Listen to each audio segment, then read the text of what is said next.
புருஷர்களே உங்கள் மனைவிகளில் அன்பு கூறுங்கள். கிறிஸ்துவை பின்பற்றுகிற, இயேசுவை அறிந்திருக்கிற, இயேசுடைய வார்த்தைக்கு கீழ்ப்படுகிற ஒவ்வொரு குடும்ப தலைவனுக்கும் ஒரு சிறப்பான திருமண திட்டத்தையும் எதிர்காலத்தையும் வாழ்வையும் இயேசு வைத்திருக்கிறார். உலகத்தில் இருக்கவங்களும் மனைவியில் அன்பு கூறுறாங்களான்னு கேட்டால் அன்பு கூறுறாங்களா இல்லையா? கூறுறாங்க. சில நேரத்தில் கிறிஸ்தவர்களை விட சிறப்பாக அவங்க செயல்படாதான் செய்கிறாங்க. அதனால தான் நம்மளுடைய கிறிஸ்தவ திருமணங்கள்லாம் பார்த்திங்கன்னா பெரிய எதிர்பார்ப்போடு அந்த திருமணம் நடத்தப்படுகிறது. ஆனால் கோர்ட்டில் பார்த்திங்கன்னா நம்ம ஃபைல் தான் என்ன பண்ணுது, நிறையா இருக்குது. பொதுவான சில சத்தியங்களை நம்ம அறிந்து கொள்ளாத பட்சத்தில் திருமண வாழ்க்கை போய் அந்த உயர்ந்த நோக்கம் எங்கே போய் முடியுதுன்னா பிரிவினையிலையும் கசப்புல தான் போய் முடியுது. அதனால் இயேசு தன்னை பின்பற்றுகிற, தன்னுடைய வார்த்தைக்கு கீழ்ப்படுகிற ஒரு திருமணமான ஒரு குடும்பத்திற்கு அவர் தனியாக ஒரு வழியை வச்சுருக்காரு. அவர் சில ஆலோசனைகளை சொல்கிறாரு. அந்த ஆலோசனையின்படி ஒரு புருஷனும் ஒரு மனைவியும் நடக்க முயற்சி செய்தார்கள் அப்படின்னா அது ரொம்ப சிறப்பானதாக, அழகானதாக, ஆசீர்வதிக்கப்பட்டதாக அது இருக்கும். 1 பேதுரு 3வது அதிகாரம் 7வது வசனத்தில் பேதுரு திருமணமான ஒருத்தர், பேதுருக்கு குடும்பம் இருந்துச்சு. அந்த குடும்பத்தை ரொம்ப கவனிப்போடு அவர் பார்க்குற ஒரு நபராக இருந்தார் இந்த பேதுரு. அதனால் அவர் சொல்கிறாரு, அவருடைய வாழ்க்கையிலேருந்து 3வது அதிகாரம் 7வது வசனத்தில் பலவீன பாண்டமாக இருக்கிறபடியால் எப்படி சொல்கிறார் பாருங்க, விவேகத்தோடு அவர்களுடனே வாழ்ந்து கழட்டி விட்டுட்டு போயிடாத, உன் கூட அவன் நித்திய ஜீவனை சுதந்திரிக்கணும், நீ என்னென்ன நன்மையை அனுபவிக்கிறியோ அதை அவளும் அனுபவிக்கணும் அப்படின்ற ஒரு பார்ட்னர்ஷிப்போடு செயல்படு. அப்படி ஒரு எண்ணத்தோடு நீ செயல்படு. நித்திய ஜீவனை அனுபவிக்கிறவர்களாய் இருக்கிறவர்களானபடினால் அவர்களுக்கு செய்ய வேண்டிய கனத்தை செய்யும் அப்படின்னு புருஷனுக்கு ஆலோசனை சொல்கிறாரு. ஏன் கனத்தை கூடுன்னு சொல்கிறாருன்னா, இந்த பெண்கள் பரிசுத்த ஆவியானுடைய ஃபார்மில் இருக்கிறாங்க. பரிசுத்த ஆவியானவரை இயேசு ஒரு நாள் கனவீனப்படுத்த மாட்டார். என்ன சொல்கிறாரு பரிசுத்த ஆவியானவரை பற்றி? என்ன வேணா தூசி, என்ன வேணா பேசிக்க, அதை நான் சகிச்சுக்குவேன், பொறுத்துப்பேன். ஆனால் பெண்ணுடைய வடிவில் இருக்கிற பரிசுத்த ஆவியானவர் குறித்து நீ ஏதாவது ஒன்று பேசின அப்படின்னா என்னால் சுத்தமாக சகிச்சிக்க முடியாது. என்ன சொல்ல வர்றாரு? ஒரு கணவனும் ஒரு மனைவியை இந்த விதமாய் கனப்படுத்த வேண்டும், விட்டு கொடுக்காமல் கனப்படுத்த வேண்டும் அப்படின்னு அவர் விரும்புகிறார். அந்த மனைவியானவள் பலவீன பாண்டம். பலவீன பாண்டம் அப்படின்னா ரொம்ப மென்மையான இருதயம் கொண்டவர்கள். நீ பேசுகிற வார்த்தைகளுக்கு உடனே அந்த ஹார்ட் வந்து ரெஸ்பான்ஸ் பண்ணும். பரிசுத்த ஆவியானவர் அதே மாதிரி தானே. பரிசுத்த ஆவியானவரை துக்கப்படுத்தாதிருங்கள் அப்படின்னு எழுதப்பட்டிருக்கு. ஏன் அப்படின்னா ரொம்ப சாஃப்டானவர், ரொம்ப மென்மையானவர். அந்த பரிசுத்த ஆவியானவர் சொல்லும் பொழுது, அவர் பேசும்போது அவருக்கு சரியான ஒபே பண்ணல அப்படின்னா சொல்லி சொல்லி சொல்லி பார்த்து அவர் ரொம்ப துக்கப்படுகிறவர் இருப்பார். உன்னை எதிர்க்க மாட்டார், உன்னை அழிக்கிறதுக்கு ட்ரை பண்ண மாட்டார், துக்கப்படுவார் அப்படின்றார். அதனால் இங்கே பேதுரு சொல்லும்போது சொல்கிறாரு, மனைவியானவள் பரிசுத்த ஆவியான போல எளிதாய் துக்கப்படக்கூடியவள். ஒரு துக்கமான செய்தியை கேட்டால் உடனே துக்கமாயிருவா, ஒரு சந்தோஷமான செய்தி கேட்டால் உடனே சந்தோஷமாயிருவா. நீ ஏதாவது ஒன்று உடனே பேசலன்னா உடனே கண்ணிலேருந்து கடகடன்னு தண்ணி வரும். பலவீனமானவள் தான். ஆனால் சிலர் பாருங்க, அந்த கண்ணீரை தொடச்சிட்டாங்கன்னா போதும், கண்ணீரை தொடச்சி தூக்கி போட்டாங்கன்னா நீ என்ன வந்து கைவிடுறது, நீ என்ன இது பண்ணுறது, வாழ்க்கையை வேற மாதிரி அவங்க வந்து முடிவு பண்ணிட்டாங்கன்னா வேற மாதிரி வாழ்ந்துடுறாங்க. ஆனால் தான் உமன், அதில் ஒரு மென் இருக்குது பாருங்க, கடைசியில் ஒரு மென் இருக்குது. அளவு வச்சுட்டோம் அப்படின்னா நானும் ஒரு மென்னு அப்படின்றத அவங்க என்ன பண்ணுறாங்க, காமிச்சிட்றாங்க. இப்படியெல்லாம் காமிக்காமல் நீ சூதானமாக நடந்துக்கப்பா, அவர்களோடு விவேகத்தோடு, ரொம்ப விவேகமாக நீ நடந்துக்க, நாலேஜாக நடந்துக்க அப்படின்னு சொல்லி பவுல் இங்கே சொல்கிறாரு. அதில் கடைசியாக சொல்கிறாரு, கனத்தை செலுத்துங்கள், அவங்களுக்கு ஒரு ஹானர் பண்ணுங்க.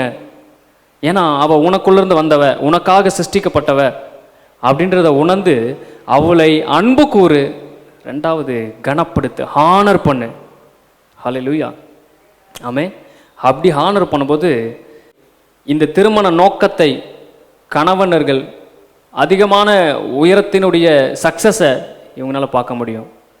பாருங்கள், கொலோசியர் 3:19, புருஷர்களே உங்கள் மனைவிகளில் அன்பு கூறுங்கள், அவர்கள் மேல் கசந்து கொள்ளாதிருங்கள். அவங்கள நோஸ் கட் பண்ணுற மாதிரி, அவங்க மனசு வலிக்கிற மாதிரி செயலை செஞ்சுட்டு நீ மறந்துடுவ, ஆனால் அவங்களால மறக்க முடியாது. 40 வருஷம்னாலும் மறக்க மாட்டாங்க. அதனால் ஒன்றை சொல்கிறாரு, அவருடைய எக்ஸ்பீரியன்ஸ்லேருந்து, அவங்க கசப்பாகிற அளவுக்கு ஒரு காரியத்தை நீ பண்ணிடாத, அப்புறம் அதை உன்னால் எடுக்க முடியாது. உன்னால் எப்படி தான் அன்பு கூற முடியும்னா, அவங்கள எங்கெங்கெல்லாம் நோஸ் கட்ட பண்ண முடியாமல் நடந்துக்க முடியுமோ அதுதான் நீ அன்பு கூறுதலே பெரிய பிரதானமான வேலை. அப்போது சில காரியங்களை இவங்க அட்வைஸாக பண்ணுறாங்க. சில நேரத்தில் அது மனிதர்களால் முடியுது, சில நேரத்தில் முடியாமையும் போகுது. உலகத்தில் ஒரு விதமான அன்பு இருக்குது, அன்பை காமிக்கிறாங்க, சக்ஸஸாக போகுது. கிறிஸ்து மற்ற மனிதர்களை காட்டிலும் விசேஷித்த விதமாக எந்த அன்பை மனைவிடத்தில் காமிக்க சொல்கிறாரு? கிறிஸ்துவுக்கும் சபைக்கும் எந்த அன்பை சபைக்கு அவர் காமிச்சார்? பாருங்கள், உலகத்தில் 3 விதமாக அன்பை பிரிக்கிறாங்க. 3 விதமான அன்பு இருக்குது. அதில் முதல் விதமான அன்பு ஈராஸ் அப்படின்ற அன்பு. ஈராஸ் அப்படின்னா அது ஒரு இனக்கவர்ச்சியின் அன்பு, பால் உணர்வை கொண்ட அன்பு. இந்த அன்பு பார்த்திங்கன்னா எல்லா மனுஷனுக்கும் இருக்குது, அதை சொல்லி தரணும் தேவையில்லை, அது பாடியில் ஆட்டோமேட்டிக்காக என்ன பண்ணுது, வருது. இந்த அன்பை வைத்து திருமண வாழ்க்கையை ஒருத்தவங்க செயல்பட்டாங்க அப்படின்னா, சிலர் இந்த அன்பில் தான் பெண்ணை பார்த்தோன்னா ஓகே சொல்லிடுவாங்க, ஓகே நல்லா இருக்கு. ஆனால் இந்த அன்பை மாத்திரமே ஒரு குடும்பத்தை நடத்துறதுக்கு இது பத்தாது. இதையே மையமாக வச்சு ஒருத்தன் ஒரு வாழ்க்கையை தொடங்குறான் அப்படின்னா, இந்த ஈராஸ் மட்டுமே ஒரு குடும்ப வாழ்க்கைக்கு வெற்றிக்கு இது பத்தாது. இது கொஞ்ச நாளில் அவனுக்கு கசப்பாக மாறிடும். கசப்பாக மாறினதுக்கப்புறம் வாழ்க்கையே ஒரு மாதிரி போயிடும். இந்த அன்பு மிருகங்களுக்கும் கூட இருக்குது. இது தேவனால் ஏற்படுத்தப்பட்ட ஒரு உறவு தான் ஈராஸ் அப்படின்ற இன கவர்ச்சி. இது தேவனால் ஏற்படுத்தப்பட்டது தான். ஆனால் இது யாருக்கும் இருக்குன்னா மிருகங்களுக்கும் இருக்குது. இதுவும் ஒரு விதமான அன்பு, ஆனால் ரொம்ப அடிமட்டத்தில் இருக்கிற ஒரு அன்பு, ரொம்ப லோ லெவலில் இயங்குகிற ஒரு அன்பு. இந்த அன்பை உச்சகட்டமாக பார்க்கணும் அப்படின்னா, தேவனை அறிந்திருந்தால், தேவனை அனுபவித்திருந்தால் இந்த ஈராசை அதிகமாக பார்க்கலாம். இந்த உடல் ரீதியான இந்த அன்பை வைத்து கிறிஸ்தவ குடும்பத்தை ஒரு மனிதனால் இயக்க முடியாது, தேவனை அந்த குடும்பத்தில் பார்க்க முடியாது.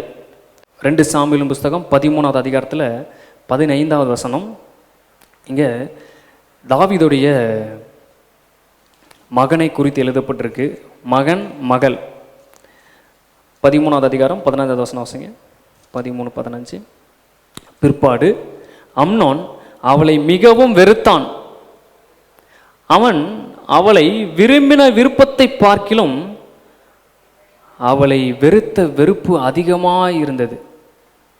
ஆகையால் நீ எழுந்து போய்விடு என்று அம்னோன் அவனோடு சொன்னான். அவ சொல்றா, அப்பொழுது அவள், நீ எனக்கு முந்தி செய்த அநியாயத்தை பார்க்கிலும் இப்பொழுது என்னை துரத்தி விடுகிற இந்த அநியாயம் கொடுமையாய் இருக்கிறது என்றாள். ஆனாலும் அவன் அவள் சொல்லை கேட்க மனதில்லாமல் தன்னிடத்தில் சேவிக்கிற தன் வேலைக்காரனை கூப்பிட்டு, நீ இவளை என்னை விட்டு வெளியே தள்ளி கதவை. இதுதான் ஈராஸோடைய அன்பு. தாவீதுக்கு பல மனைவிகள் இருந்தாங்க. அதில் ஒரு மனைவியோடைய பையன் இந்த அம்னோன், இன்னொரு மனைவியோடைய பொண்ணு இந்த பொண்ணு. இந்த பையனுக்கு இந்த பொண்ணு மேலே ஒரு விதமான ஈர்ப்பு. அதை நேசிக்கிறேன்னு சொல்கிறான், நான் உன்னை மிகவும் நேசிக்கிறேன்னு சொல்கிறான். அதை அடைஞ்சிட்டான். அடைஞ்சதுக்கப்புறம் அந்த அன்பு பாருங்கள், தனிந்ததுக்கப்புறம் அவன் என்ன சொல்கிறான்னா, உன்னை பார்க்கவே எனக்கு பிடிக்கல, வெளியே போயிரு அப்படின்றான். பார்த்தோன்னே ஒரு அன்பு ஏற்படுது. இந்த அன்பு எங்கேருந்து வருதுன்னு அவனுக்கு தெரியல, அவனால் அடையாளம் கண்டுபிடிக்க முடியல. அதை அடைஞ்சதுக்கப்புறம் இது வரை எவ்வளவு நேசிச்சானோ இது அதை விட அதிகமாக வெறுக்கிறான். இந்த அன்பை வச்சுக்கிட்டு ஒருத்தன் கல்யாணம் பண்ணுறான், இந்த அன்பை வச்சுக்கிட்டு ஒருத்தன் குடும்பத்தை நடத்த முற்படுறான் அப்படின்னா அவன் வாழ்க்கை 2 மாதம் தான் தாண்டும். அதுக்கப்புறம் அவனால் மூமெண்ட்டே பண்ண முடியவே முடியாது. இந்த தாமார் இவ்வளோ புரிஞ்சுக்கல பாருங்க. இவன் எந்த விதத்தில் நம்மகிட்ட அப்ரோச் பண்ணுறான், எந்த விதத்தில் அணுகிறான்றத இவளால் புரியவே முடியல. ஒரு ஆட்டுக்குட்டியை போல் போய் பலி ஆகிட்டான். அப்போ இந்த ஈராஸ் அப்படின்னு சொல்லப்படுகிற இந்த அன்பு அதிகப்படியாக குடும்ப வாழ்க்கையில் பெரிய நன்மைகளையும் ஏற்படுத்தும், புரிந்து கொள்ளாத பட்சத்தில் பெரிய வீழ்ச்சிகளையும் இது ஏற்படுத்தும். ரெண்டாவது பார்த்தீங்கன்னா ஃபிலேயோ அப்படின்னு சொல்லப்படுகிற அன்பு. இதெல்லாம் மூல மொழிபெயர்ப்பில் அந்த வார்த்தைகள், தமிழில் பைபிளில் இதுக்கு வார்த்தை இல்லை. ஃபிலேயோ அப்படின்ற இந்த அன்பு வந்து நட்பின் அடிப்படையில் இருக்கிற ஒரு அன்பு, சகோதர ஸ்நேகம். பார்த்தோன்னே பிடிச்சிருச்சுங்க, பார்த்தோன்னே ஒரு விதமான அன்பு வருது. அது ஈராஸ் போன்ற அன்பு இல்லை, இனக்கவர்ச்சியை போல அன்பு இல்லை, ஆனால் பார்த்தோன்னே ஒரு விதமான அன்பு வருது. உங்களுக்காக எதையும் செய்வேன், என்ன வேணா பண்ணுவேன் அப்படின்னு. ஆனால் ஆழமான அன்பும் கிடையாது, ஒரு மேலோட்டமான ஒரு அன்பு. ஃபிலேயோ அப்படின்னு சொல்லப்படுகிற அன்பு. ஃப்ரெண்ட்ஷிப் எல்லாம் இருக்கிறது இந்த அன்புக்குள்ள தான். சில உலகத்தில் இருக்கிற நபர்கள் குடும்ப வாழ்க்கை ஏன் வெற்றியாக போகுது அப்படின்னா, அவங்கள்ட்ட இந்த ஈராஸ் கரெக்டாக இருக்கும்.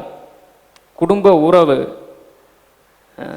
கவர்ச்சி, இது கரெக்டாக இருக்கும். ரெண்டாவது, இந்த ஃபிலேயோ ஃப்ரெண்ட்ஷிப் மாதிரி கணவனும் மனைவியும் பழகிக்கிறதுனால பெரும்பாலுமான உலகத்தில் இருக்கிற குடும்பங்கள் சக்ஸஸாக இருக்க காரணம் இது ரெண்டு சரியாக இருந்துச்சுன்னா சக்ஸஸாக ஒரு லெவலுக்கு போயிடலாம். வெற்றி உள்ள ஒரு குடும்ப வாழ்க்கை, கணவன் மனைவி வாழ்கிறதுக்கு இது ரெண்டு சரியாக இருந்துச்சுன்னா போதும். இந்த ஃப்ரெண்ட்ஷிப்பாக இருக்கிறவங்க, இந்த ஃபிலேயோ அன்பை இருக்கக்கூடியவங்க எப்படி இருப்பாங்கன்னா, பேசிப்பாங்க, வெளியே போவாங்க, பைக்கில் போவாங்க, ரெண்டு பேரும் மனம் விட்டு பேசிப்பாங்க, அவங்களுக்குள்ளே இருக்கிற உறவெல்லாம் சரியாக இருக்கும். ஆனால் இது எது வரைக்கும் நீடிக்கும் அப்படின்னா, 40 வருஷமாக ஃப்ரெண்ட்ஷிப்பாக இருப்பாங்க, 50 வருஷமாக ஃப்ரெண்ட்ஷிப்பாக இருப்பாங்க. ஆனால் ஏதோ ஒரு பிரச்சனைக்காக அப்படியே ஃப்ரெண்ட்ஷிப்பை கட் பண்ணி அப்படியே தூரம் தூக்கி போடுற மாதிரி. அவ்வளோதான் இந்த ஃபிலேயோவுடைய கெப்பாசிட்டி, அவ்வளோதான். இந்த ஃபிலேயோ அன்போடைய நிலைப்பாடு, சகோதரத்துவத்தின் நிலைப்பாடு அவ்வளோதான். ஒருவன் இந்த சகோதரத்துவ அன்பை வச்சுட்டு மனைவின் மீதியோ மனைவி கணவன் மீதியோ அன்பு கூற முற்பட்டால் போகும், ஒரு 50 வருஷம் போகும். 50 வருஷத்துக்கு அப்புறம் டைவர்ஸ் ஆகிறதுக்கு நிறைய வாய்ப்பு. கேள்விப்பட்டிருக்கீங்களா இல்லையா? 50 வருஷத்துக்கு அப்புறம் டைவர்ஸ் பண்ணி நான் படிச்சிருக்கேன். ஃபேமிலி பற்றி படிக்கும்போது யாரெல்லாம் எதுக்காக டைவர்ஸ் பண்ணாங்கன்னு போய் படித்து பார்த்தா, கொரட்டை விட்டதுக்கெல்லாம் டைவர்ஸ் பண்ணியிருக்கிறாங்க, கேஸ் போனதுக்கெல்லாம் டைவர்ஸ் பண்ணியிருக்காங்க, அவருக்கு இன் பண்ண தெரிலன்னு டைவர்ஸ் பண்ணியிருக்கிறாங்க. கல்யாணம் பண்ணும்போது நல்லா இருந்தார், கல்யாணத்துக்கு அப்புறம் தொப்பை வந்துருச்சு, இப்போ ஆள் பார்க்கவே ஒரு மாதிரி இருக்காரு, நான் டைவர்ஸ் பண்ண போகிறேன் அப்படின்னு கோர்ட்டுக்கு கேஸெல்லாம் போயிருக்கு. எந்த அடிப்படையில் இவங்க திருமணத்தை ஒப்பந்தத்தை ஏற்படுத்திக்கிட்டாங்க, எந்த அடிப்படையில் கணவன் மனைவியாக வாழ்கிறாங்க அப்படின்னா, இந்த ஃபிலேயோ ஒரு ஃப்ரெண்ட்ஷிப் மாதிரி ஆழமான உறவில்லாத திருமணமாக இவங்க திருமணம் ஏற்பட்டதுனால கொஞ்ச தூரம் போகுது, நல்லா பேசி பழகுறாங்க. அதுக்கப்புறம் நம்மளுக்கு பிடிச்ச காரியம் அங்கே இல்லாத போது கணவனோ மனைவியும் என்ன பண்ணுறாங்கன்னா, சரி இதோடு நிப்பாட்டிக்கலாம் அப்படின்னு சொல்லி நிப்பாட்டிக்கிறாங்க. ஆமாம், இங்கிலீஷில் ஒரு மாதிரி ஒரு கவிதை மாதிரி ஒரு போயம் படித்த ஞாபகம் வருது. அந்த லேடி அவனுடைய கணவனாரை பார்த்து சொல்லுது, வின்டருக்கு இருக்கிற அந்த குளிருக்கு போடுற க்ளவுஸ் மாதிரி நீயும் நானும் கச்சுன்னு கையில் பொருந்திக்கிட்டோம் ரெண்டு பேரும். அவள் டைவர்ஸ் பண்ணப்போ அவள் சொல்கிறாளாமா, இப்போ தான் வின்டர் மாறிடுச்சுல, இப்போ தான் வெயில் காலம் வந்துருச்சுல, அதனால் சூடுக்கு எதுக்குது க்ளவுஸ்னு உன்னை நான் கழட்டி போட்டுட்டேன். கைக்கும் க்ளவுஸ் எப்படி கச்சுன்னு பொருந்ததோ அந்த மாதிரி நம்ம ரெண்டு பேரும் பர்ஃபெக்டாக இருக்கிறோன்னு சொல்கிறா. எது வரைக்கும்? உனக்கு பிடிச்சது என்கிட்ட இருக்குது, எனக்கு பிடிச்சது உன்கிட்ட இருக்குது, ரொம்ப நல்லா இருக்குதுன்னு நினைக்கிற வரைக்கும். ஒரு நாள் விட்டுட்டு போயிட்டா. ஏன் விட்டுட்டு போனோன்னு கேட்டதுக்கு அவள் சொல்கிறா, குளிர் காலம் அப்போ க்ளவுஸ் போட்டோம் கரெக்டாக இருந்துச்சு, இப்போ வெயில் காலம் வந்துருச்சு, உள்ளெல்லாம் வேர்க்கும், உன்கிட்ட பிடிக்காத காரியம் நிறையா இருக்குது, அதனால் க்ளவுஸை கழட்டுற மாதிரி கழட்டி போட்டு நான் போகிறேன். எந்த அன்பின் அடிப்படையில் செயல்படுறாங்க? ஃபிலேயோ ஃப்ரெண்ட்ஷிப், சகோதரத்துவ அன்பில் செயல்படுறாங்க. அதுக்கு லாங் லாஸ்டிக்கான ஒரு உறவு கிடையாது.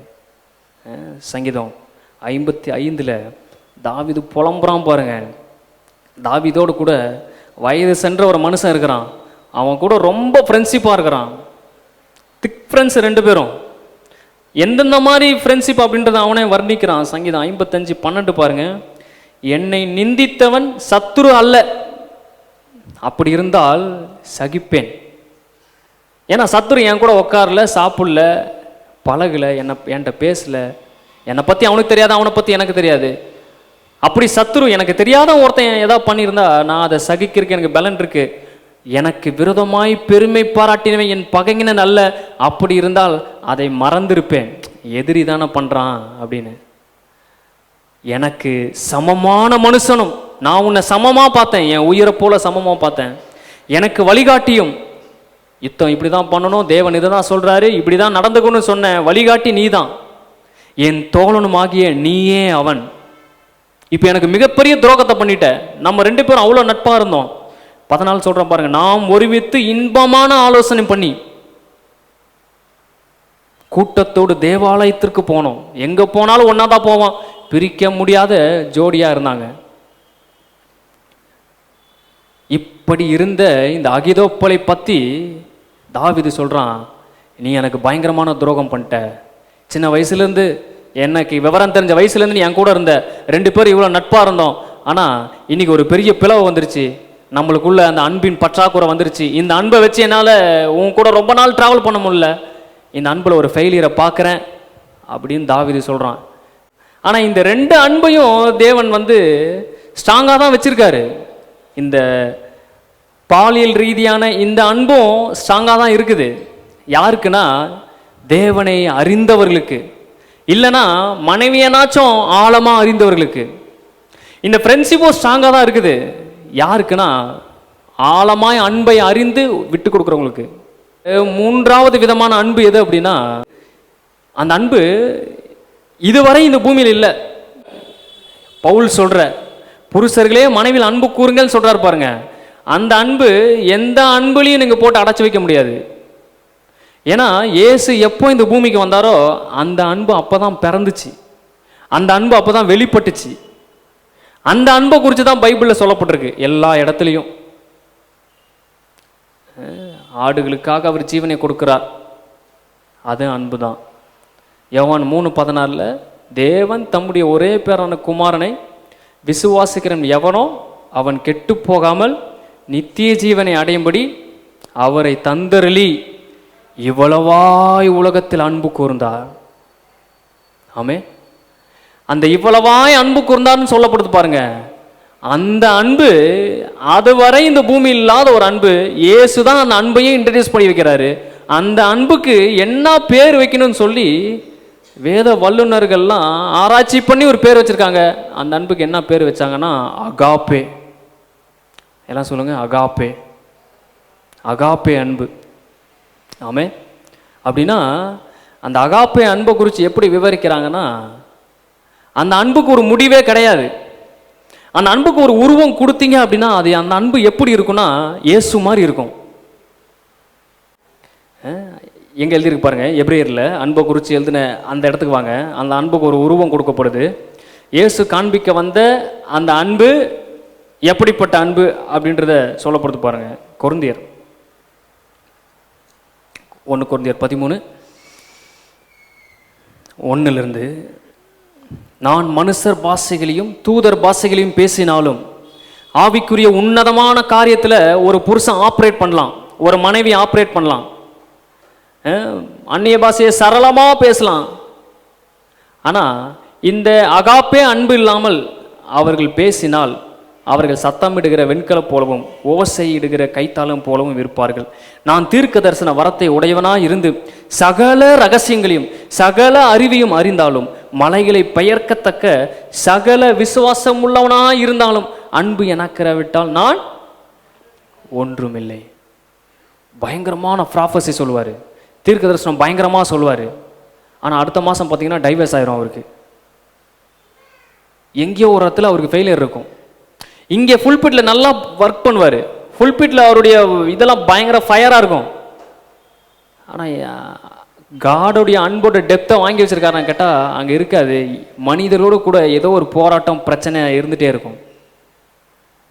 3வது, எனக்கு உண்டான யாவற்றையும் அன்னதானம் பண்ணினாலும் கர்த்தருக்காக இதை செய்யுங்க அப்படின்னா கிட்னியை கூட அறுத்து தந்துடுவாங்க. அந்த சண்டை போட்டானே அவனை பற்றி மட்டும் பேசாதீங்க. ஹார்ட் வேணுமா வச்சுக்கோங்க, அவனை மன்னிக்க மட்டும் மாட்டேன். அவனை பற்றி ஞாபகம் கூட படுத்தாதீங்க. பிபி மேலே போயிட்டு கீழே வருது. இப்போ நீங்கள் போங்க, அடுத்த நர்ஸு கிர்ஸு ஊசி கீசி போட்டு போவாங்க. எனக்கு உண்டான யாவற்றையும் அன்னதானம் பண்ணுவதற்கு என்னால் முடியும், என் சரீரத்தை சுட்டரிப்பதற்கும் கொடுத்தாலும் இயேசுவுக்காக ஜீவ பலியா, ரத்த சாட்சியா, நெருப்பில் குதிக்கணுமா, தீச்சட்டி எடுக்கணுமா, வேலையெல்லாம் குத்தணுமா, எல்லாம் பண்ணுறேன். ஆனால் மனைவியை மட்டும் நேசிக்க சொல்லாதீங்க, புருஷனுக்கு மட்டும் கீழ்ப்படிய சொல்லாதீங்க. அவர் சொல்கிறாரு, அப்போ அது அன்பு கிடையாது. ஏதோ ஒன்றை மட்டும் காமிச்சிட்டே இருக்கிற, அது அன்பு. நீ உன்னை நினச்சி நீ ஏமாத்திக்கிற, அது அன்பு கிடையாது. அன்பு எப்படி இருக்கும்? அன்பு நீடிய சாந்தமும் தயவும் உள்ளது. அந்த அன்புக்குள்ள இருக்கிற ஒரு ஆரஞ்சுக்குள்ள இருக்கிற அந்த தோலை உரிச்சிங்கன்னா எத்தனை சோளை இருக்கோ, அந்த மாதிரி அன்பை நீங்கள் உரிச்சிங்கன்னா, யாராச்சும் உங்கள்கிட்ட ப்ராப்ளம் பண்ணாங்கன்னா அதுலேருந்து ஒரு சோலை, சரி உன்னை மன்னிச்சிடறேன் போ அப்படின்னு வரும். நீடிய சாந்தம் வரும், தயவு வரும். அன்புக்கு பொறாமை இல்லை. அன்பு தன்னை, நான் அதை செஞ்சல, உன்னை அன்பு கூர்ந்தல்ல, உன் மேலே அன்பு இல்லாமையே அந்த புடவை வாங்கி கொடுத்தேன், அன்பு இல்லாமையே அந்த நகை வாங்கி கொடுத்தேன். அன்பு இருக்குது, இல்லைன்னு இல்லை. ஆனால் சகோதர ஸ்நேகத்திலேருந்து கூட இதை செய்யலாம். அன்பு தன்னை புகழாது, இருமாப்பாயிராது. ஃபஸ்ட்டு நீ பிரைஸ் லார்ட் சொல்லு, அதுக்கப்புறம் நான் பிரைஸ் லார்ட் சொல்கிறேன். என்னை பார்த்துட்டு இப்படியே போயிட்டா, ஆனால் நானும் இப்படியே போயிட்டேன். என்னை பார்த்துட்டு பார்க்காத மாதிரி இருந்தால் நானும் பார்க்காத மாதிரி இப்படியே திரும்பிட்டேன். இருமாப்பா இராது. அல்லேலூயா. அப்புறம் என்ன சொல்கிறாரு? வாசிங்க. பயமாக இருக்கா வாசிக்கிறதுக்கு? என்ன செய்யாதம்மா? அயோக்கியமானதை செய்யாது, தற்பொழிவை நாடாது. சின்ன வயசுலேருந்து நான் தாங்க பார்த்தேன்.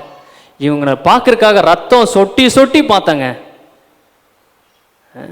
வேலைக்கு போய் கஷ்டப்பட்டு இவங்களை படித்து ஆளாக்கி இவங்களை உயரத்தில் கொண்டு போய் வச்சா, இன்றைக்கி என்னை மதிக்க மாட்டேன்டானுங்க, சாப்பாடு போட மாட்டேன்டானுங்க, ஒரு 1000 ரூபா காசு தர மாட்டேன்டானுங்க. சொற்பொழிவை நாடாது, சினம் அடையாது, கோபம் வராது, வைராக்கியம் வராது. அன்போட கேரக்டர் எதுவுமே இல்லைன்றாரு. தீங்கு நினையாது, அநியாயத்தில் சந்தோஷப்படாமல் சகலத்தையும் தாங்கும். எல்லாத்தையும் தாங்குமாமா. அந்த தாங்கிறது தான் இப்போ நம்மளுக்கு பலன் தேவைப்படுது. சோத்துல உப்பு கம்மியாக இருந்தாலே நம்மளால் தாங்க முடியல. உப்பு கம்மியாக இல்லை, என்ன கம்மியாக இருக்கு? அன்பு கம்மியாக இருக்கனால உப்பு கம்மியாக இருக்கிறது ரொம்ப ஓவராக தெரியுது. அல்லேலூயா. சகலத்தையும் தாங்கும், சகலத்தையும் நம்பும். நீ சொல்கிறியாம்மா, நான் நம்புகிறேம்மா அப்படின்னும். இல்லை, இவன் மேலே கொஞ்சம் டவுட்டாக தான் இருக்குது, பாஸ்வேர்டை மறைச்சு வைக்கிறா, வாட்ஸ்அப்பில் டொங்குன்னு மெசேஜ் வருது. அவர் சொல்கிறாரு, நம்பும், விசுவாசிக்கும், சகலத்தையும் நம்பும், சகலத்தையும் சகிக்கும். எல்லாம் சொல்லுங்க. அன்பு ஒரு காலமும் ஒளியாது. அல்லேலூயா. இயேசு உங்களை பார்த்து நேசிக்கிறேன்னு சொல்லிட்டாருன்னா, உங்கள் வாழ்க்கையில் 1000 ஃபால்ட் இருக்கலாம், கடைசி வரைக்கும் நேசிக்கிறார் தான், அதில் எந்த மாற்றமும் இல்லை. அதனால தான் யோவானில் வாசிக்கிறோம், அவர் தன்னுடைய சீசரிடத்தில் ஆரம்பத்தில் வைத்த அன்பை முடிவு வரை வைத்திருந்தாராமா. அந்த யூதாஸ் காரியத்துடைய கழுவும் போது கூட அந்த அன்போடு தான் கழுவுறாரு. அவனை கட்டி பிடிச்சி முத்தமுதுக்கு கூட, நீ வா மகனை நரகத்தில் வச்சு வறுக்கிறேன் அப்படின்னு சொன்னாரா? சிநேகிதனேன்றாரு. உள்ளத்தில் இந்த மாதிரி கோபம், சினம், ஐயோக்கியத்தனம் இதெல்லாம் வச்சுக்கிட்டு சிநேகிதனே அப்படின்னாரா? இந்த 13வது அதிகாரத்தை அப்படியே கொண்டு போய் ஒரு மனுஷன் மேலே வைக்கலாம். யார் மேலே வைக்கலாம்? உங்க மேலேயும் வைக்கலாம், இயேசு மேலே வைக்கலாம். என் மேலே மட்டும் வச்சிடாதீங்க. நான் அதுக்கு பாத்திரவான், அடியேன் புழுவும் பூச்சியுமாய் இருக்கிறேன், என்ன விட்டுருங்க. இல்லை பாருங்க, உங்களையும் அதே டிசைன்ல தான் படைச்சிருக்காரு.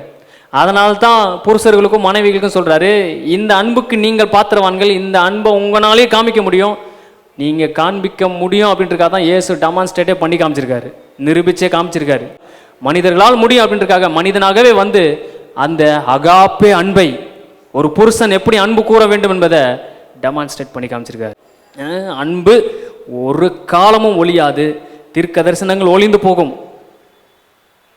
உன்னை குறித்து தீமையான தீர்க்கதரிசனம் சொல்லியிருக்கலாம், வேதத்தில் அப்படி நிறையா இருக்குது. உன்னை அழிப்பேன், ஒன்றும் இல்லாமல் பண்ணுவேன், உன்னை இருக்க விட மாட்டேன், நீ இருக்கிற இடத்த பாழாக்கிடுவேன், ஏன்னா நீ எனக்கு விரோதமாக தீங்கி செய்தேன்னு தேவன் பல தீர்க்க தரிசனங்களை சொல்லியிருக்காரு.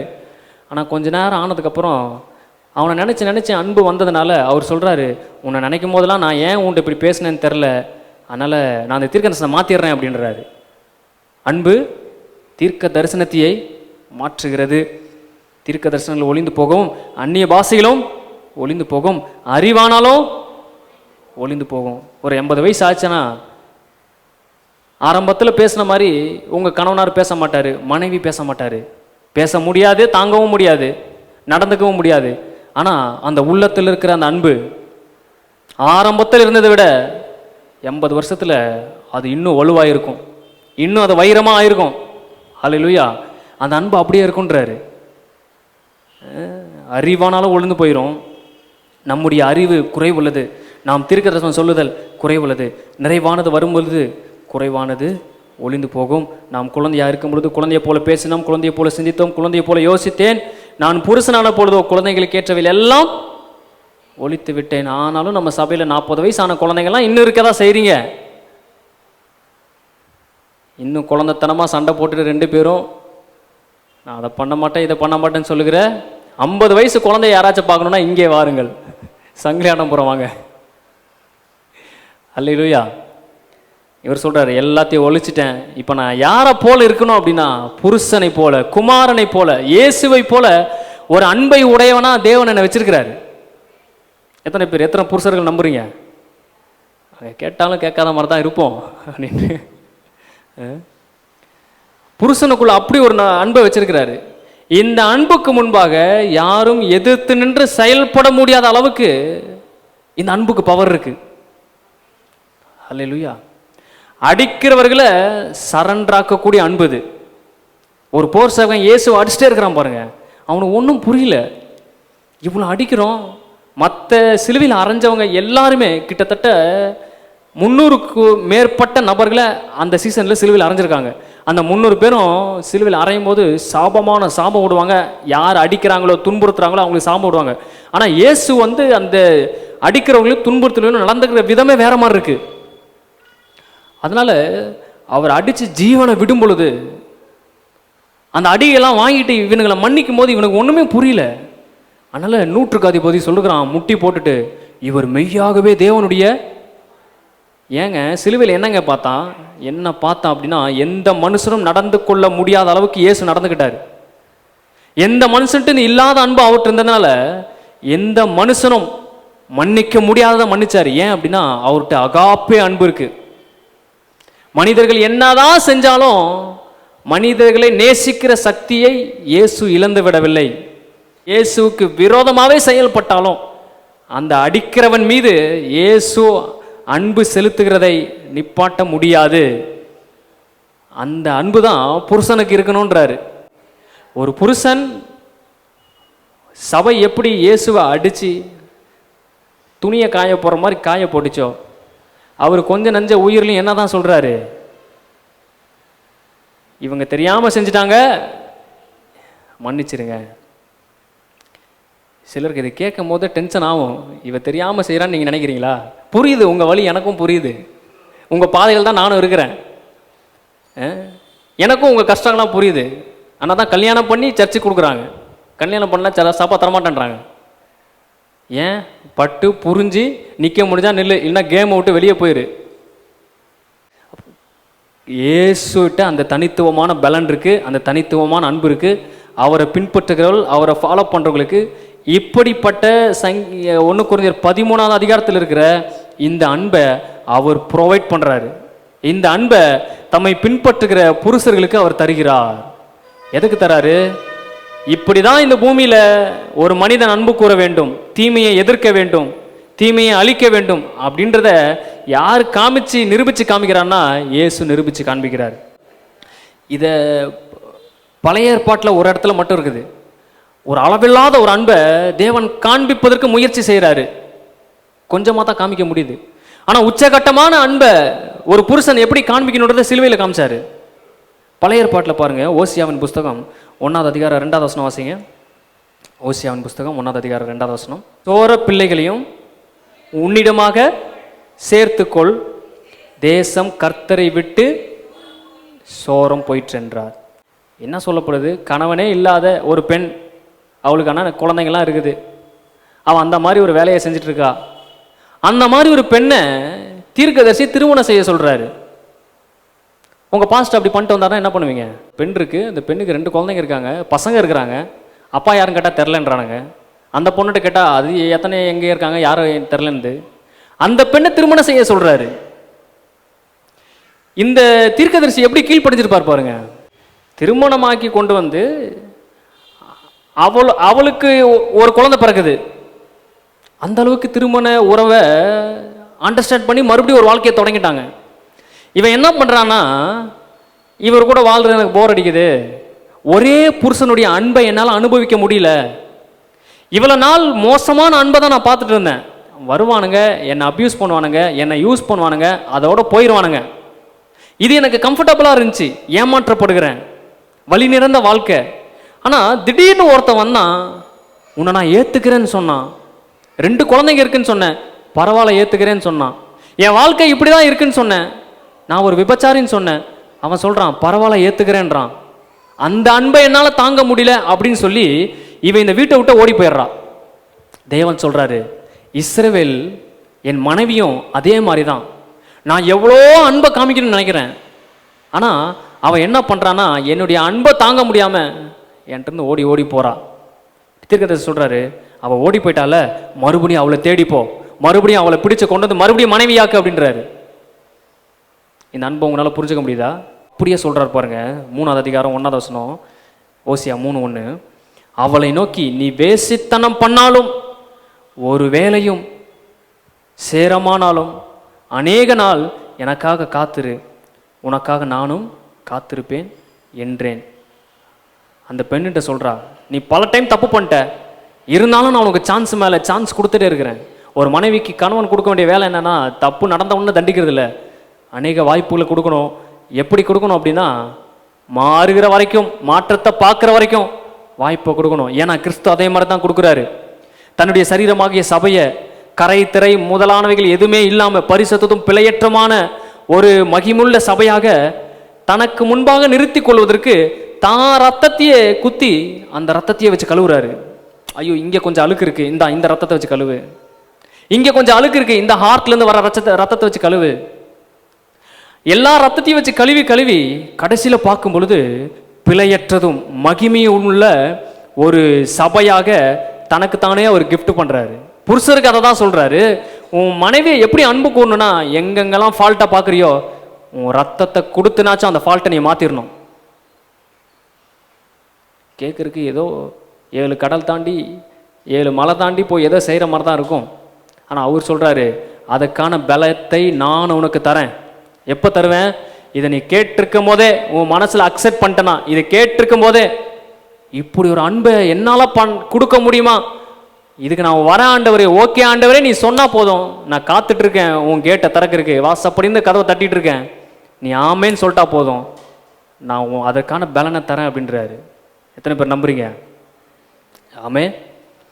3:1 பாருங்க, பின்பு கர்த்தர் என்னை நோக்கி அந்நிய தேவர்களை மதித்து திராட்சை ரசம் உள்ள பாத்திரங்களை விரும்புகிறவர்களாகிய இஸ்ரவேல் புத்திரராகிய கர்த்தர், இஸ்ரவேல் புத்திரர் பேரில் கர்த்தர் வைத்திருக்கிற அன்புக்கு ஒப்பாக. இந்த மனைவி என்ன பண்ணுதாமா, கர்த்தரை விட்டு மறந்துட்டா. எதை மறந்துட்டா? எகிப்தில் இவளுக்கு செஞ்ச அற்புதத்தை மறந்துட்டா. ஆபிரகாம், ஈசாக்கு, யாக்கோபு யாருன்றதை மறந்துட்டா. வனாந்திரத்தில் என்ன நடந்துச்சுன்னு மறந்துட்டா. எத்தனை பேரோடு யுத்தம் பண்ணாங்க அப்படின்றத மறந்துட்டா. எல்லாத்தையும் இவன் மறந்து வேற தேவர்கள்ட்ட போயிட்டா. வேற தேவர் தான் என்னை ஆசீர்வதிக்காதுன்னு அவர்கிட்ட போயிட்டா. இஸ்ரவேல் புத்திரர் பேரில் கர்த்தர் வைத்திருக்கிற அன்புக்கு ஒப்பாய் நீ ஒரு செயலை செய்யணும். என்ன செயல்? நீ இன்னும் போய் தன் நேசரால் நேசிக்கப்பட்டவளும் விபச்சாரியுமான ஒரு ஸ்திரீயை நேசித்துக்கொள் என்று சொன்னாள். எத்தனை பேர் விபச்சாரி நேசிக்கிறதுக்கு ஆயத்தமாக இருக்கீங்க? ஒரு கை கூட மேலே இல்லை. ஓ, இஸ்ரவேல் ஜனங்களுடைய அந்த முரண்பாடான வாழ்க்கையை பார்த்து, போ இதோட போயிரு, 400 வருஷம் உனக்காக கஷ்டப்பட்டேன், 2000 வருஷம் கஷ்டப்பட்டேன், எத்தனையோ தீர்க்கதரிசியை அனுப்பிட்டேன், எத்தனையோ பேர் அடித்து கொண்டுட்ட, நீ சொல்கிற பேச்சே கேட்க மாட்டேன்ற, இதுக்கப்புறம் உனக்கு எனக்கு எந்த இதுவும் இல்லை, நான் எகிப்து பக்கமாக போய் அவனுங்களை பெரிய நாடாக மாற்றுறேன் அப்படின்னு இந்த அன்பு கட் பண்ணி விட்டு போனால் தான் நீங்கள் பார்க்க முடியுமா? முடியாது. ஏன்னா இந்த அன்பு அகாப்பே அன்பு, இது முடிவில்லாத அன்பு, இது ஃபெயிலியரே ஆகாத அன்பு. ஃபெயிலியரே ஆகாத ஒரு லவ் இருக்குன்னா அது ஜீசஸ் கிரைஸ்ட்டை மட்டும்தான் இருக்குது. அவரை ஃபாலோ பண்ணுறவங்கள்ட்ட அதே அன்பு இருக்குது. ஆமென். அதனால் சொல்கிறாரு, நான் அவர்கள் மீது வைத்திருக்கிற அன்புக்கு ஒப்பாய். நான் இப்போ திருமணம் பண்ண முடியாது, எனக்கு ஒரு காலத்தை நான் வச்சிருக்கிறேன், அதனால் என் சத்தத்தை கேட்குற நீ. எனக்கு இது தீர்க்கதரிசனம் நினச்சா ரொம்ப பெருமையாக இருக்குது. எப்படி கீழ்ப்படுகிறான் பாருங்க. விபச்சார பொண்ணை கல்யாணம் பண்ணிட்டு உடனே உடனே போகிறான். கடவுள் என்ன சொல்கிறோம் அப்படியே கேட்குறான். அந்த பொண்ணு போயிடுச்சு, இப்போ வேற ஒரு பொண்ணு விபச்சார கல்யாணம் பண்ணிட்டு வா அப்படின்னு சொல்கிறான், உடனே கேட்குறான். பெரிய டாஸ்க்குங்க இது. இது பண்ண கூடாது, பண்ண முடியாது. இல்லை நான் பண்ணால் ஒத்துப்பீங்களா? ஒவ்வொருத்தரும் 1000 கேள்வி கேட்பீங்க. பாஸ்டர் பண்ணலாமா, தீர்க்கதரிசி பண்ணலாமா, பைபிளை போதிக்கிறவர் பண்ணலாமா? பண்ணிட்டானே, என்னன்னு சொல்லிட்டு பண்ணுறான்? கர்த்தர் தாங்க என்னை பண்ண சொன்னார், நேற்று கனவுல வந்தாருங்க, அந்த பெண்ணை காமிச்சாருங்க, கல்யாணம் பண்ண சொன்னாருங்க. அவனுக்கு பாருங்க ஜனங்களை குறித்து பயமே கிடையாது. நீ என்ன வேணா பேசிட்டு போ, என்ன வேணா பண்ணிட்டு போ, எனக்கு சொன்னதை நான் செஞ்சிருவேன். நாளைக்கு அதே மாதிரி ஜனங்க கேட்குறாங்க, நீ ஒரு தீர்க்கதரிசியாக இருந்து மோசம் போன இந்த பெண்ணை எப்படி கட்டிட்டலான்னு கேட்குறானுங்க. பெண்ணை கட்டுனதும் இல்லாமல் இந்த 2 பசங்களை வேற கூட்டம் வந்திருக்கிற, உன்னை நான் பெரிய தீர்க்கதரிசின்னு நம்புகிறேன். ஜனங்க அப்படியே கேட்குறாங்க. எல்லாத்துக்கும் பதில் சொல்கிறான். இந்த பெண்ணை எவ்வளோ மோசம் நினைக்கிறியோ நீயும் அதே மாதிரி மோசமானவன். கர்த்தரை விட்டு தூரம் போயிட்ட, இப்போ கர்த்தர் உன் மேலே அன்பு கூறுறேன்னு சொல்கிறாரு. அதுக்கு அடையாளமாக தான் இந்த பெண்ணை நான் கூட்டு வந்து என் வீட்டில் வச்சிருக்கிறேன். மனம் திரும்பு, கர்த்தர்கிட்ட வா, அவருடைய அன்பு உனக்காக இருக்குது அப்படின்னு எக்ஸ்பிளைன் பண்ணுறாரு. அப்போது புருஷர்களுக்கு அன்பை எப்படி ப்ராக்டிக்கலாக இயேசு காமிக்கிறார் அப்படின்னா, அன்பு கூறுங்கன்னு சொல்லிட்டு எப்படியா அன்பு கூர்ந்து மேலே சேர்ந்து வந்துரு குடும்பமா அப்படின்னு சொல்ல, அந்த அன்பை சிலுவையில் காண்பிக்கிறார். எப்படி காண்பிக்கிறாரு? மனைவி அடிக்க அடிக்க, மனைவிட்டு இருந்து அவ்வளோ பிரச்சனையா, அவ்வளோ கொடூரமான மனைவியா? அப்படி இல்லை, அவ்வளோ கொடூரமான வாழ்க்கையை 2 பேரும் சூஸ் பண்ணிக்கிட்டாங்க. ஏதேன் தோட்டத்தில் தீமையை சூஸ் பண்ணிட்டாங்க, மரணத்தை சூஸ் பண்ணிட்டாங்க. அதனால் பொல்லாப்புகள் தீமைகள் எல்லாம் இவங்க வாழ்க்கையை அட்டாக் பண்ணிருச்சு, குடும்பத்தை அட்டாக் பண்ணிருச்சு. அதனால தேவன் இதெல்லாம் கற்றுக் கொடுக்க வேண்டிய அவசியத்தில் அவர் இருக்கிறாரு. அன்பு கூறுங்கன்னு சொல்லிட்டு அவரை அன்பே கூற முடியாமல், அன்பு கூறுறதே என்னானே ஜனங்களுக்கு காமிக்காமல் போயிருந்தாருன்னா நம்ம அப்படியே நம்ம பாட்டுக்கு சுற்றிட்டு இருந்திருக்கலாம். ஆனால் அன்பு கூறுறதை காமிச்சிட்டாரு. இப்படி தான் அன்பு கூறுறதும் பண்ணி காமிச்சிட்டாரு. அதை எடுக்கிறதும் எடுக்காமல் இருக்கிறதும் நம்முடைய விருப்பம். ஹல்லேலூயா. ஆமென். எபேசியர் 5:30 பாருங்க. சொந்த மாமிசத்தை பகைத்தவன் ஒருவனும் இல்லையே. காலையில் எந்திரிக்கிறீங்க, உங்கள் சர்ச்சுக்கு வரணும்னு ஞாபகம் இருக்குது, உங்கள் மனைவிக்கு என்ன கலர் புடவை இன்றைக்கி கட்டணும் அப்படின்னு எடுத்து யாராச்சும் கட்டில் மேலே வச்சுட்டு வந்தீங்களா?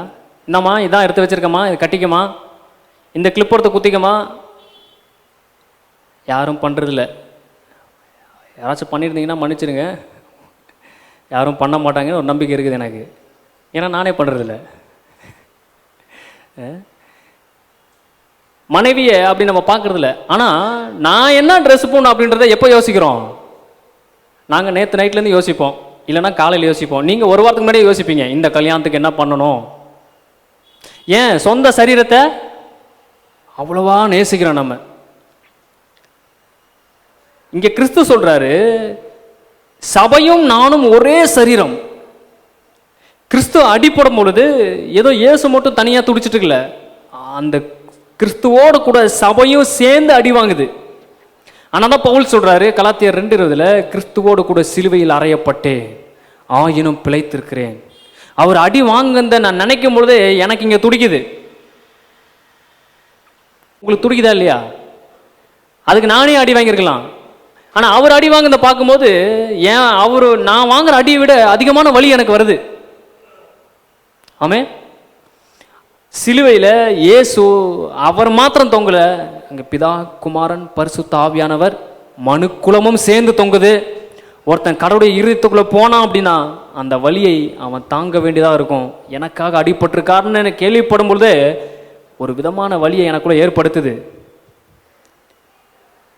அதே போலதான் கணவனும் மனைவியும் ஒரே சரீரமா இருக்கீங்க. உன் மனைவியை நீ நேசிக்கும் பொழுது உன்னை நீ பூரணப்படுத்துற அப்படின்றாரு. யாராச்சும் தன்னை பூரணப்படுத்திக்கணும் அப்படின்னா அவர் என்ன சொல்றாருன்னா, நீங்க 2 பேரும் ஒரே சரீரமா இருக்கீங்க. உன்னை நீ ஒரு பாதி நேசிக்கிற, ட்ரெஸ் எல்லாம் எடுத்து வைக்கிற, பவுடர்லாம் போட்டுக்கிற, உனக்கு என்னெல்லாம் வேணுமா செய்கிற. ஆனால் ஒரு பாதியை என்ன பண்ணுறேன்னா டீலில் விட்டுற. இந்த மாதம் சம்பளம் வச்சுக்கோ, அடுத்த மாதம் வரைக்கும் இதையே செலவு பண்ணிக்க. உனக்கு என்ன நடக்குது ஏது நடக்குது எதுவுமே என்ன பண்ண மாட்டேன், கேட்டுக்க மாட்டேன். பாதி சரீரத்தை என்ன பண்ணுறாரு, ஏசு இப்படி பண்ணியிருந்தா என்ன நடந்திருக்குன்னு நினச்சி பாருங்க. ஆனால் ஒரு இடத்துல கூட அவர் வேற சரீரமாகவும் சீசருங்களை வேற சரீரமாகவும் சபையை வேற சரீரமாகவும் எங்கேயும் அவர் காண்பிக்கவே இல்லை. இவனுங்களும் சும்மா இருக்க மாட்டேன்றானுங்க. ஓய்வு நல்லா சாப்பிடக்கூடாதுன்னு தெரியும், அப்படியே வயல்வெளியில் நடந்து போகும்போது அப்படியே நைஸாக இயேசுக்கு தெரியாமல் கையை விட்டு கோதுமையை எடுத்து இப்படி தேய்ச்சிட்டு இருக்கானுங்க. அவர் திரும்பி பார்த்து பின்னாடி பரிசையெல்லாம் வரானுங்க பாருங்க. இவனுக்கு தேய்க்கிறத பார்த்துட்டானுங்க, ஏதோ புயலை தான் போடுறானுங்க போல, இந்திக்காரனுங்களை மாதிரியே பண்ணுறானுங்க. வந்து இயேசுகிட்ட கம்ப்ளைண்ட் பண்ணுறாங்க. சட்டம் இருக்குது, சாப்பிடக்கூடாது, பொறிக்கக்கூடாதுன்னு இருக்குது. ஒரே சரீரத்தினால என்ன சொல்கிறாருன்னா, தாவீது பண்ணதை நீ படிக்கலையா, இன்றைக்கி வந்து இவனுங்க தப்பு செஞ்சுட்டானுங்க சொல்லி இவனுங்க மேலே குற்றப்படுத்துகிற சப்போர்ட் பண்ணுறாரு பாருங்க. அவங்க பக்கத்தில் நிற்கிறாரு, அவனுக்கு கத்தி எடுத்து அவனுக்கு விரோதமாகவே போடுறாரு. ஆமாம். இன்னொரு இடத்துல எல்லாம் உட்காந்துருக்காங்க. அவங்க முறை என்ன அப்படின்னா, யார் வீட்டுக்குள்ளே வந்தாலும் கற்சாடி இருக்கும், அதில் தண்ணி இருக்கும், எடுத்து கால் கையை கழுவிட்டு வரணும். வீட்டுக்குள்ளே வந்தோன்னே நம்ம எப்படி தண்ணி காஃபி கொடுக்குறோமோ அந்த மாதிரி அவங்க தலைக்கு எண்ணெய் வைப்பாங்க, யூதருங்க முறைமைப்படி கட்டி பிடிப்பாங்க, முத்தம் கொடுப்பாங்க. நம்ம ஊரில் அதெல்லாம் கிடையாது. நான் பேசாமல் இஸ்ரேல் போயிடலான் இருக்கேன். இந்த கலாச்சாரம் நல்லா இருக்குது. இப்போ போக மாட்டேன், ஏன்னா யுத்தம் ரொம்ப மும்முரமாக இருக்குது. இங்கே தான் சேஃபான இடம். இப்படி ஒரு கலாச்சாரம் இருக்குது. கட்டி பிடிச்சி முத்தம் கொடுத்து கை காலெலாம் கழுவி இதெல்லாம் பண்ணுவாங்க. இந்த சீசருங்க வந்தானுங்க, நாங்கள் தான் இயேசுவை ஃபாலோ பண்ணுறோமே, எங்களுக்கு தான் பைபிள் இருக்குதே, எங்களுக்கு தான் எந்த ரூல்ஸ் ரெகுலேஷன் இல்லையான்னு சொல்லிட்டு கையும் கழுவுல காலும் கழுவுல போய் சாப்பாடு சட்டியில் பூந்துட்டானுங்க. இவங்களுக்கெல்லாம் உச்சகட்டமான டென்ஷன். பரிசேர் சரிசேர்க்கலாம், நம்முடைய முறைமையை மோசை கற்றுக் கொடுத்ததை இவனுங்க ரூல்ஸை மீறி இயேசு இருக்க திமிரில் இப்படி பண்ணுறானுங்கன்னு சொல்லி கோபமாயிட்டானுங்க. அவர் சொல்கிறாரு, சாப்பிட்டது தீட்டுப்படுத்தாது, அது இப்படி போய் இப்படி போயிடும். ஆனால் நீ பேசுகிற பாரு ஒவ்வொரு வார்த்தை, அது உன்னை தீட்டுப்படுத்தி உன் குடும்பத்தை தீட்டுப்படுத்தி உன் வாழ்க்கையே நாசப்படுத்துது. அங்கேயும் சப்போர்ட் பண்ணுறாரு. அங்கே 2 பேரும் வேற வேற சரீரமாக இருந்திருந்தா, வேற வேற சரீரமாக நினச்சிருந்தா சப்போர்ட் பண்ணியிருக்க மாட்டார். எல்லா இடத்துலையும் அதனால் தப்பு பண்ணால் சப்போர்ட் பண்ண அப்படின்னு நான் சொல்ல வரல. அடியும் பயங்கரமாக கொடுக்குறாரு. அவ்வளோ பெரிய புயல் வருது, இவனுங்க பயப்படுறானுங்க. நான் பாஸ்டாக இருந்தால் ஜெபம் பண்ணிக்கிறோமா, ஒன்றும் பிரச்சனை இல்லாமா, அப்படியே உட்காருங்க கீழே உட்காருங்க, சோத்திரம் சொல்லி ஜெபம் பண்ணியிருப்போம், திட்டியிருக்க மாட்டோம். ஆனால் இவர் என்ன பண்ணுறாருன்னா, அறிவு இருக்கு அவங்களுக்கெல்லாம், 3 வருஷமாக கூடயே சுத்துறிய, விசுவாசம் இல்லையா அப்படின்னு திட்டுறாரு. சில நேரத்தை திட்டுறாரு, சில நேரத்தில் அணைக்கிறாரு. ஆனால் அன்பு ஒரு நாளும் ஒளிந்து போகவே இல்லை. அவருடைய அன்பு ஏன் ஒளிந்து போக முடியவில்லை அப்படின்னா, பிதா தன்னை எவ்வளவு நேசிக்கிறார் என்பதை அவர் அறிந்திருந்தார், உணர்ந்திருந்தார், அனுபவித்திருந்தார். இந்த அன்பை நாம அனுபவிக்கணும், செயல்படுத்தணும் அப்படின்னா இயேசு நம்மை எவ்வளவு நேசிக்கிறார் என்பதை அறிந்து கொண்டாலே போதும். ஆனால் தான் வசனம் சொல்லுது, முன்பு அவர் நம்மிடத்தில் அன்பு கூர்ந்தார். அவர் எப்படி அன்பு கூர்ந்தான்னு தெரியலன்னா உங்களால் அன்பு கூறவே உங்களுக்கும் தெரியாது. நீங்கள் ஈராஸ்லேயோ இல்லை எதுலேயோ உன்னை மாட்டிட்டு இருப்பீங்க. அகாப்பே அன்பு, முடிவில்லாத அன்பு, எதிர்க்காத ஒரு அன்பு. 1000 ஈட்டி நம்மளை அடித்தோம், ஒன்றை கூட ரிட்டர்ன் அடிக்கக்கூடாது, அதுதான் அன்பு. அந்த ஈட்டியுடைய காயங்கள் இருந்தோம், வலி இருந்தோம், அந்த வலியோடு அவனை கட்டி பிடிக்கிறாரு. இந்த அன்பு ஒரு குடும்பத்தில் வெளிப்பட்டுச்சு, காணப்பட்டுச்சு அப்படின்னா அந்த குடும்பத்தில் இருக்கிற பெண்கள் நீங்கள் இப்போ இருக்கிற மாதிரி உம்முன்னு இருப்பாங்கன்னு நினைக்கிறீங்களா? இல்லை அந்த குடும்பத்தில் இருக்கிற ஆண்கள் ஒரு மாதிரி கடுகடுன்னு இருப்பாங்கன்னு நினைக்கிறீங்களா?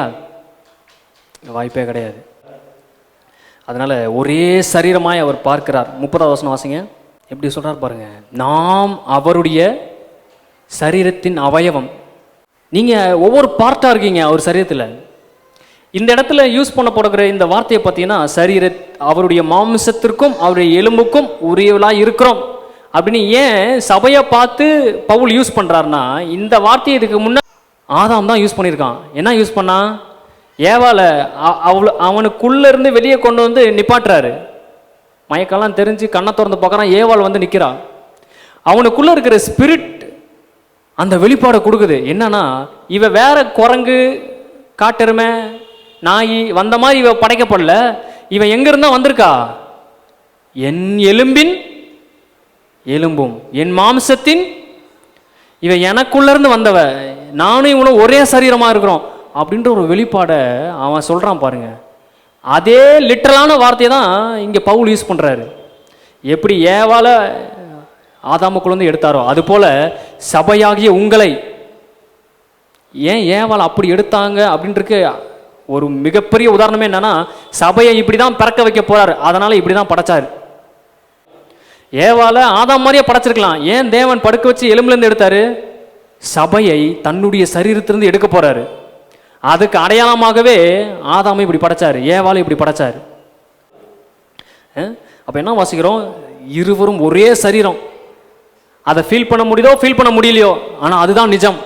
அந்த நிஜத்துல வாழுங்க அப்படின்றாரு. அப்போ கணவன் மனைவியை எப்படி பார்க்கணும் அப்படின்னா, ஒரே சரீரம்.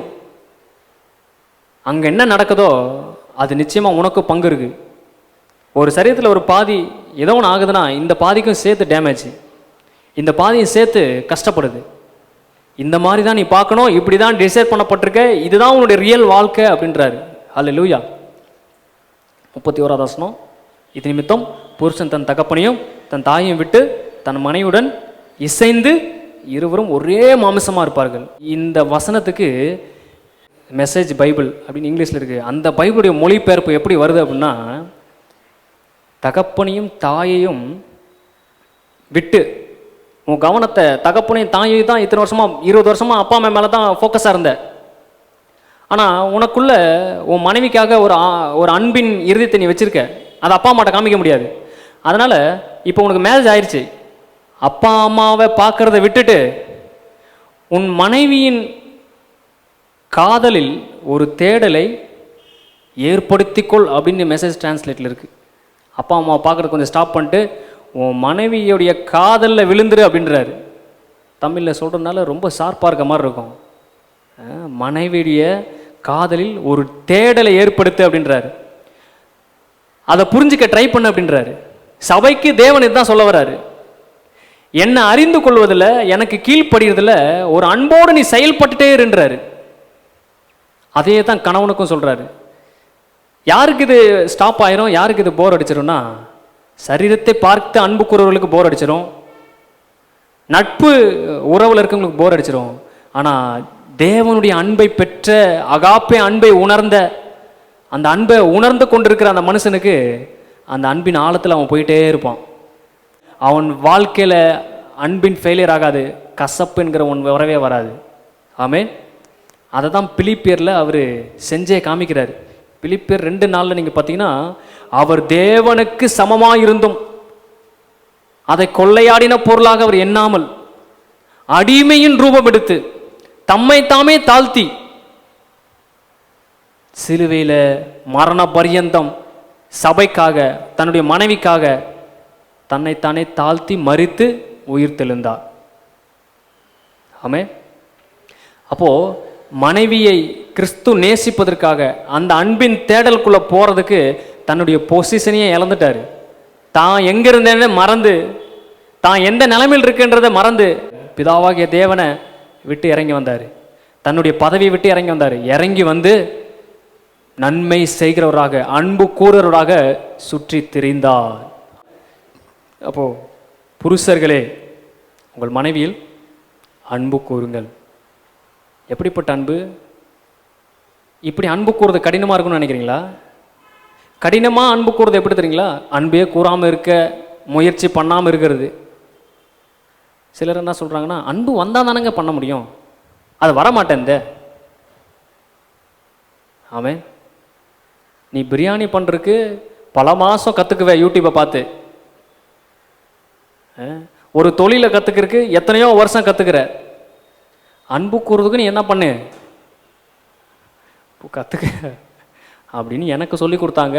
அதை தான் நான் உங்களுக்கு சொல்லி தந்துருக்கேன். அல்லேலூயா, ஆமென்.